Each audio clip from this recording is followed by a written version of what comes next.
양영선 집사님이 수영 권사님 드린 예물 하나님 받으시고 기도 제목 삼은 것 응답 주시길 축복합니다.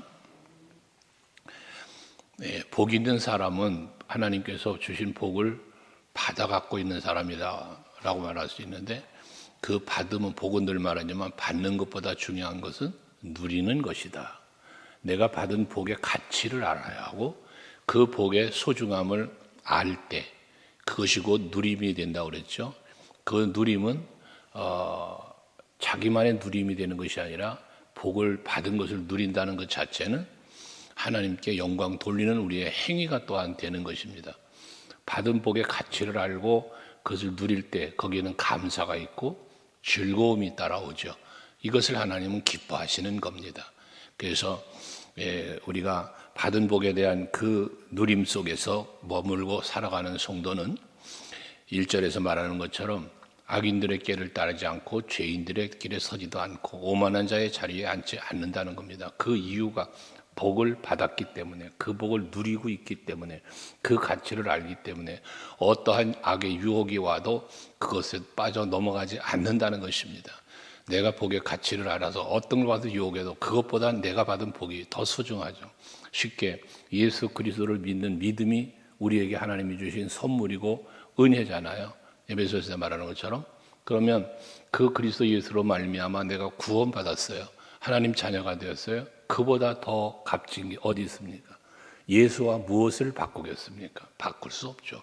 하나님의 나라와 무엇을 바꾸겠습니까? 바꿀 수가 없잖아요. 사도 바울은 세상의 모든 자랑거리를 배설물로 여긴 이유는 그리스도 예수로 말미암아 부름의 상이 기다리고 있음을 바라보기 때문에, 그것을 표대로 바라보며 나아가고 있기 때문에 한눈 팔지 않겠다는 거잖아요. 그러니까 어떠한 유혹도 이겨낼 수 있는 힘은 예수 그리스도다. 그것이 우리에게 주어진 선물이기에 그 은혜를, 구원의 은혜를 마음껏 누릴 수 있는 여러분들이 되셔야 합니다. 죄인의 길이 무엇입니까? 하나님을 떠나는 겁니다. 말씀을 떠나는 거예요. 예수께로부터 벗어나는 거예요. 이게 죄예요. 죄인의 길이.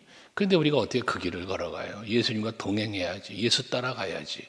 그게 천국 가는 길인데, 유일한 길인데 그 길을 걸어서 어디를 가겠습니까?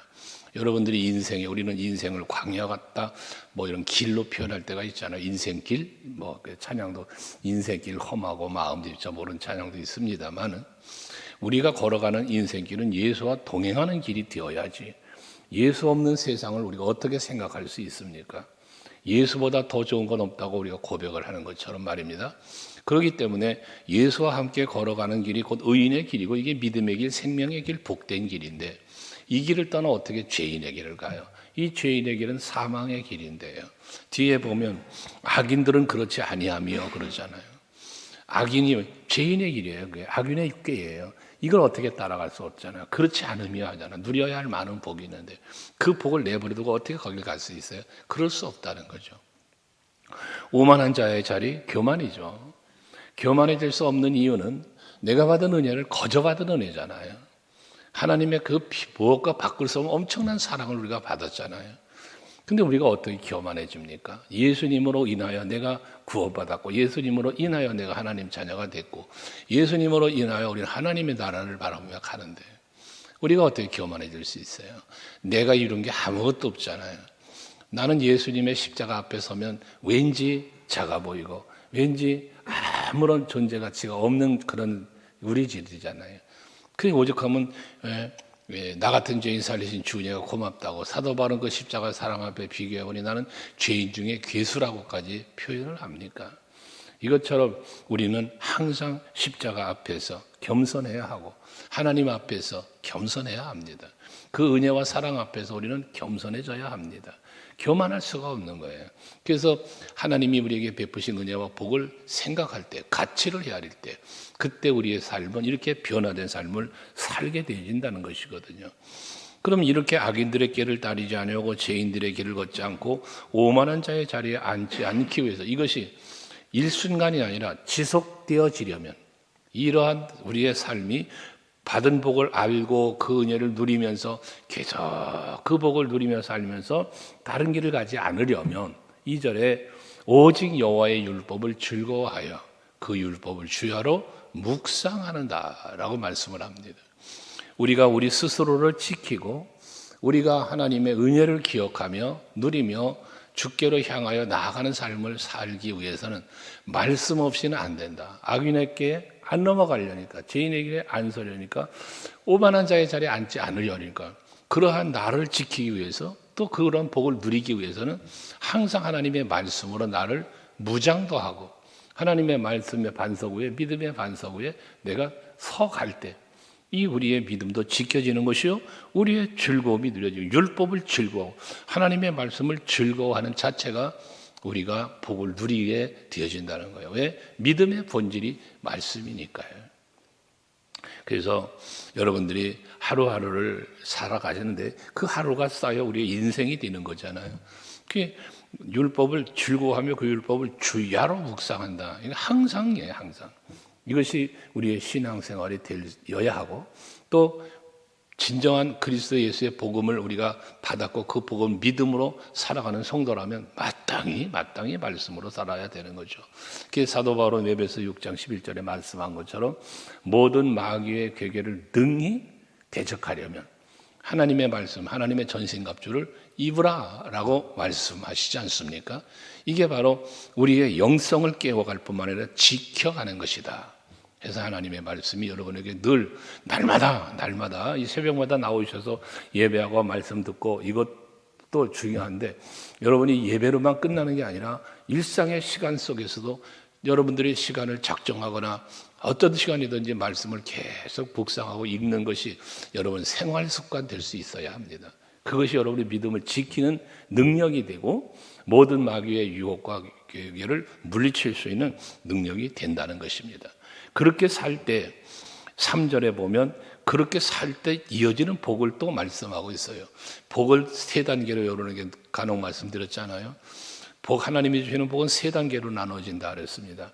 모든 인간에게 주시는 보편적 복이 있고요, 특별히 택한 자만 누릴 수 있는 구원의 복이 있다고 그랬고요, 그 구원받은 자에게 또 그 다음 단계 주시는 복이 있는데 이 복은 하나님이 시험하시며 준다 그랬어요. 아브라함이 그랬고 사르와 가브가 그랬고, 하나님은 시험하시며 주시는 그 다음 3단계의 복이 있어요. 이건 특별한 사람들에게 주어지는 복입니다. 그런데 여기 3절에 말하는 복은 바로 그 특별한 사람들에게 주시는 복을 말씀하는 거예요. 모든 악의 유혹을 물리치고 믿음 지키며 말씀으로 무장하며 살아가는, 그 말씀을 즐거워하며 살아가는 성도에게 주시는 복, 이게 3절의 복이거든요. 그게 그는이라고 말씀하는 거예요. 1절에 말하는 복 있는 사람과 3절에 말하는 그는 차원이 조금 다른 거예요. 1절에 말하는 복 있는 사람은 하나님이 주신 은혜의 복, 십자가의 복, 예수 십자가 그 복음의 복, 이걸 주시는 거예요. 이걸 말하는 거예요. 그 가치를 알고 그 가치를 누리며 사는 사람이 3절이에요. 그예요. 그러니까 여러분, 오늘 이 새벽에 나오신 여러분들도 바로 3절에 해당되는 복 있는 사람이 되어야 돼요. 복을 누리는 사람이 되어야 돼요. 믿음 지키는 사람이 되어야 돼요. 그러면 시냇가에 심은 나무가 철을 따라 열매를 맺으며 그 잎사귀가 마르지 아니함 같으니 그가 하는 모든 일이 다 형통하리로다라고 말씀합니다. 이 은혜와 이 복이, 이 3절의 이 복은 약속이기도 한 거거든요.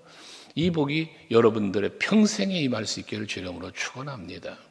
시냇가에 심기운 나무라는 것은, 나무는 뿌리에서 물을, 영양분을 흡수해서 사는 거잖아요. 근데 그 나무가 시냇가에 심어 있다는 얘기는 물 걱정 안 한다는 거예요. 그러니까 무엇을 먹을지 마실지 입을지를 염려하지 않는 삶을 살도록 하나님은 복을 주신다는 거죠. 여러분, 마태복음 6장에서도 말씀하지만 너희가 무엇을 먹을까 마실까 입을까 염려하지 말라잖아요. 그래야 하면 그러고 뭐하라, 너희는 먼저 그에 따라 의를 구하래요. 우리가 아무리 세상 것이 좋아 보여도, 세상이 나를 유혹해도 그것을 따라가지 않고, 여러분 가까이 하지 않고 오직 말씀 따라, 오직 예수 따라 살아가는 삶의 자리에는 이 모든 것을 더하시는 은혜가 있다고 그랬잖아요. 먼저 그 나라 의를 구하며. 그러니까 여러분이 시냇가에 심기운 나무라는 것은, 여러분 성경에서 말하는 물, 성경에서 말하는 이슬, 이게 전부 다 하나님이 주시는 복이라고 그랬잖아요.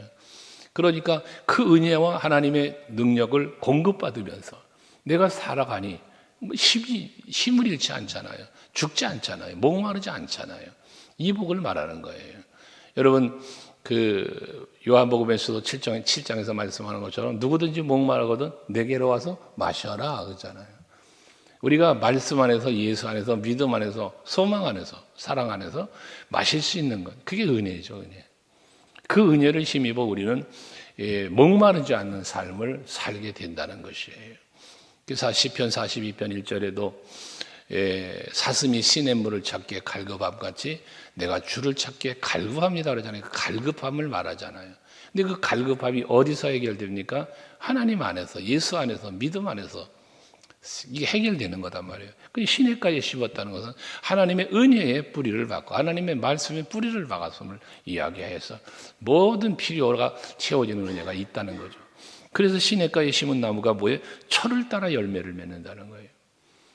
철이라고 하는 거 우리나라는 뭐 사계절이 뚜렷합니다만은 그 뚜렷한 사계절을 비유한다면 봄, 여름, 가을, 겨울에 필요한 것들이 항상 우리에게 공급되어진다는 거예요.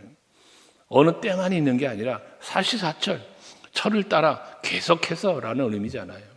계절이 바뀌어도 계속해서라는 의미를 갖고 있어요. 그러니까 하나님께서는 여러분이 철을 따라라는 건 그때마다 하잖아요. 때를 따라 돕는 하나님의 은혜.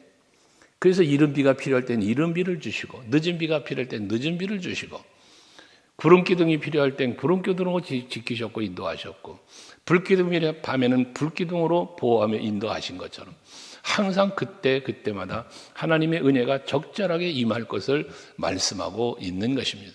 오늘도 여러분들이 살아가는데 하나님의 은혜가 필요하잖아요. 오늘의 필요한 은혜를 하나님은 주신단 말이에요. 그래서 여러분의 마음의 소원도 알고 계시고 여러분들 지금 처한 형편과 사정도 알고 계시는 하나님께서 그 모든 것이 필요한 때에 필요한 것을 주시는 하나님. 목마른 자에게는 마실 물을 주시고 굶주린 자에게는 먹을 것을 주시고 벗은 자에게는 입을 것을 주시고 예수께서 오른편의 설 자와 왼편의 설 자를 나누어 말씀하시면서 마태복음 25장에 보면 말씀하시잖아요. 비유로 너희가 내가 목마를 때 마실 것을 주었고 벗었을 때 입을 것을 주었고 그런 말씀들 하잖아요.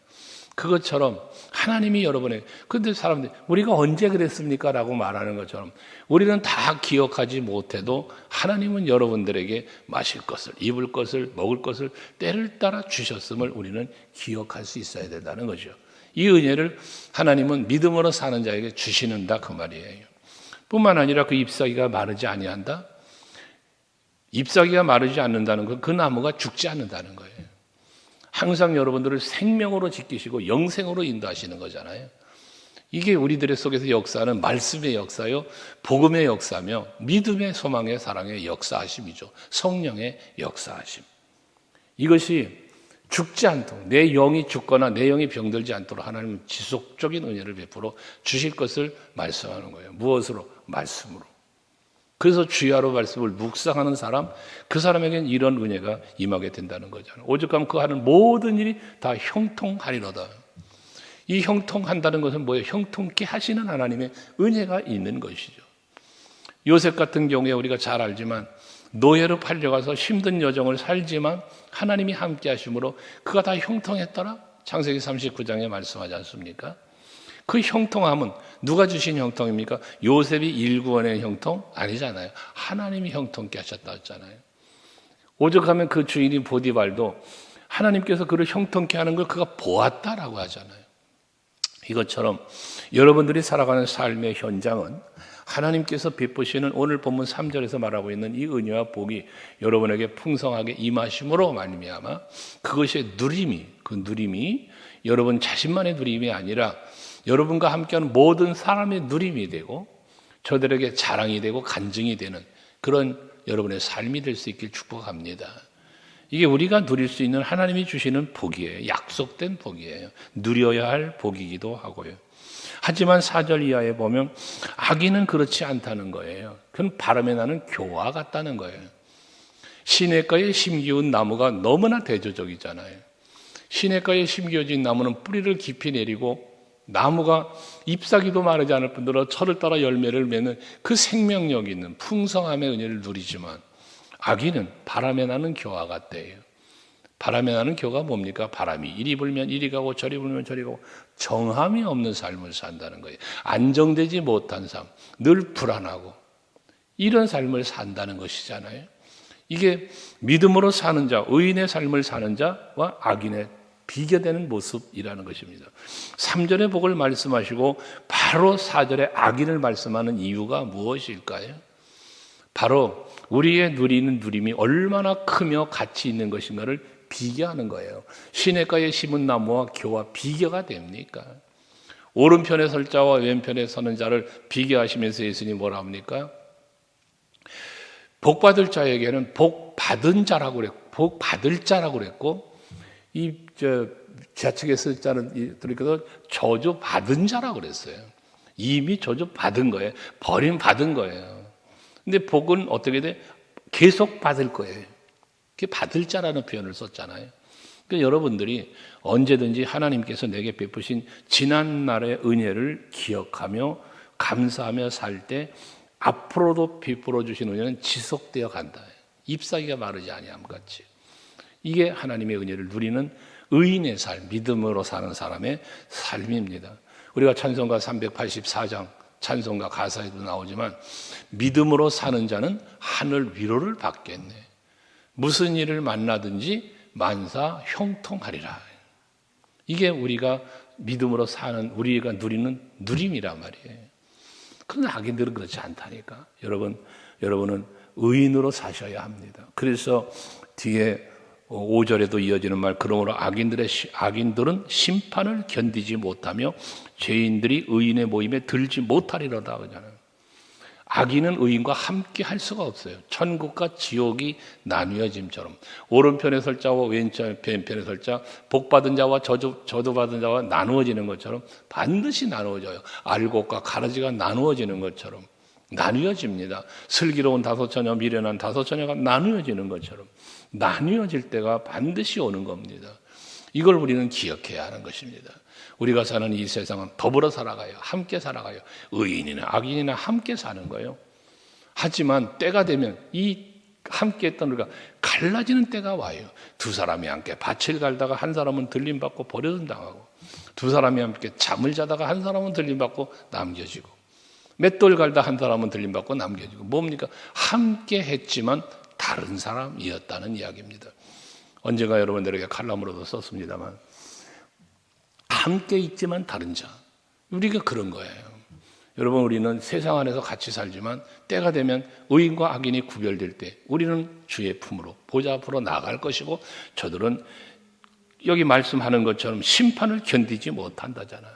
죄인들은 의인의 그 장중에 함께하지 모임에 들지 못한다잖아요. 다른 거예요. 구별되는 걸 말하는 거예요. 그러면서 마지막 6절에 무릇 의인들의 길은 여호와께서 인정하시나 악인들의 길은 망하리로다. 그러니까 내가 걸어가는 길이 의인의 길, 믿음으로 사는 길이냐 아니면 악인의 길을 걷느냐에 따라서 하나는 생명의 길이요 하나는 멸망의 길이 되어진다는 것입니다. 선택은 내가 합니다. 그러나 결과는 내가 책임져야 되는, 그 결과가 나에게 따라오는 것입니다. 그래서 오늘도 여러분 하루를 사실 때 예수 바라보시고 저 천국 바라보시고 하나님의 기쁨이 무엇이며 하나님의 뜻을 나에게 요구하심이 무엇인지를 분별하시면서 오늘도 하나님의 기쁨이 되는 삶, 여러분들은 베푸신 그 은혜와 또 믿음으로 많은 것을 누리며 감사하며 사실 수 있는, 즐거워하며 사실 수 있는 이 하루가 되시기를 주님의 이름으로 축복합니다. 기도하시겠습니다.